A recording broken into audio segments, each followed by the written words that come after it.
Hi friends, ಎಲ್ರಿಗೂ ನಮಸ್ಕಾರ. ನೀವೀಗ ಇದೇನು ನೋಡ್ತಾ ಇದ್ದೀರಾ, ಕೋಲ್ಡ್ ಬಾಂಡ್ ZX ಕಂಪನಿದು ಕೋಲ್ಡ್ ಬಾಂಡ್ ಕೆಮಿಕಲ್ಲು. ಈ ಕೆಮಿಕಲ್ನ ನಾವು ಎಲ್ಲೆಲ್ಲಿ ಯೂಸ್ ಮಾಡ್ತೀವಿ ಅನ್ನೋದನ್ನು ಹೇಳ್ತೀನಿ, ಗಮನ ಇಟ್ಟು ಕೇಳಿಸ್ಕೊಂಬಿಡಿ. ಮತ್ತು ಈ ಕೆಮಿಕಲ್ ನೋಡಿ ಯಾವ ಥರ ಇದೆ ಅಂತ ಕೂಡ ನಾನು ತೋರಿಸ್ತಾ ಇದ್ದೀನಿ ನಿಮಗೆ, ಆಯಿತಾ. ಮತ್ತೊಂದು ವಿಚಾರ ಕರೆಕ್ಟಾಗಿ ಗಮನವಿಟ್ಟು ಕೇಳಿಸ್ಕೊಳ್ಳಿ, ಇದನ್ನು ಎಲ್ಲಿ ಯೂಸ್ ಮಾಡ್ತಾರೆ ಅಂತ. ಫ್ರೆಂಡ್ಸ್, ಈ ಮೆಟೀರಿಯಲ್ ಕೋಲ್ಡ್ ಬಾಂಡು ತುಂಬ ಸ್ಟ್ರಾಂಗ್ ಮೆಟೀರಿಯಲ್ಲು. ಇದು ಫರ್ ಸ್ಕ್ವೇರ್ ಫೀಟ್ಗೆ ಬಂದು 70ರಿಂದ 80 ಸ್ಕ್ವೇರ್ ಫೀಟ್ ಕವರ್ ಆಗುತ್ತೆ.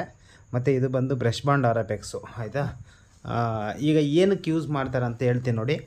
ಹಳೆ ಟೆರೆಸ್ ಇದೆಯಲ್ಲ, ಹಳೆ ಟೆರೆಸ್ ಮೇಲೆ ಏನು ಫ್ಲೋರಿಂಗ್ ಎಳೆದಿರ್ತೀರ, ಅದು ವೀಕ್ ಇದ್ದರೆ ಒಡೆದಾಗ ಅದೆಲ್ಲ ಮಡ್ಡಿ ಒಡೆದಾಕ್ಬಿಟ್ಟು ಮಡ್ಡಿ ಮಾಡೋಕ್ಕಿಂತ ಮುಂಚೆ ಕಂಪಲ್ಸರಿ ಕೋಲ್ಡ್ ಬಾಂಡ್ ಕೆಮಿಕಲ್ನ 1 ಕೋಟ್ ಫುಲ್ಲು ಎಳಿಬೇಕು. 1 ಕೋಟ್ ಇಲ್ಲ 2 ಕೋಟು, ನಿಮ್ಮ ಇದ್ರ ಪ್ರಕಾರ ಹೋಗುತ್ತೆ, ಅದು ಬಜೆಟ್ ಮೇಲೆ ಹೋಗುತ್ತೆ. 1 ಕೋಟ್ ಆದರೂ ಇಲ್ಲ 2 ಕೋಟ್ ಆದರೂ ಕೋಲ್ಡ್ ಬಾಂಡ್ ಕೆಮಿಕಲ್ನ ಕ್ಲೀನಾಗಿ ಕೋಟಿಂಗ್ ಮಾಡಿ ಆದಮೇಲೆ ನಾವು ಬ್ರಷ್ ಬಾಂಡ್ RFX ಅಥವಾ ಈ ಥರ ಯಾವುದೇ ಒಂದು ವಾಟರ್ ಪ್ರೂಫ್ ಕೋಟಿಂಗ್ನ 1-2 ಕೋಟ್ ಮಾಡಬೇಕಾಗುತ್ತೆ.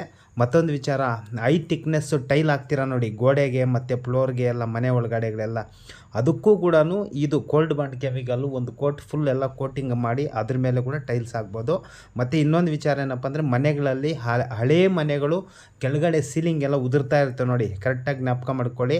ಅಂಥದಕ್ಕೆ ಸೀಲಿಂಗ್ ಎಲ್ಲ ಉದುರ್ತಾ ಇರುತ್ತಲ್ಲ, ಅಂಥದಕ್ಕೆ ಚಿಪ್ಪಿಂಗ್ ಮಾಡಿಬಿಟ್ಟು ಎಲ್ಲ ಬರೋ ಪ್ಲಾಸ್ಟಿಂಗು, ಈ ಮೋಲ್ಡ್ದು ಏನು ಕಾಂಕ್ರೀಟ್ ಬಂದರೆ ಅದನ್ನು ಚಿಪ್ಪಿಂಗ್ ಮಾಡಿಬಿಟ್ಟು ಅದ್ರ ಮೇಲೆ ಕೋಲ್ಡ್ ಬಾಂಡ್ ಕೆಮಿಕಲ್ ಕ್ಲೀನಾಗಿ 2 ಕೋಟ್ ಹಾಕ್ಬಿಟ್ಟು ಸಿಮೆಂಟ್ ಮಾಡಿದ್ದೀರ ಅಂದರೆ ಪಕ್ಕಾ 100% ಸ್ಟ್ರಾಂಗಾಗಿ ಹಿಡ್ಕೊಳ್ಳುತ್ತೆ.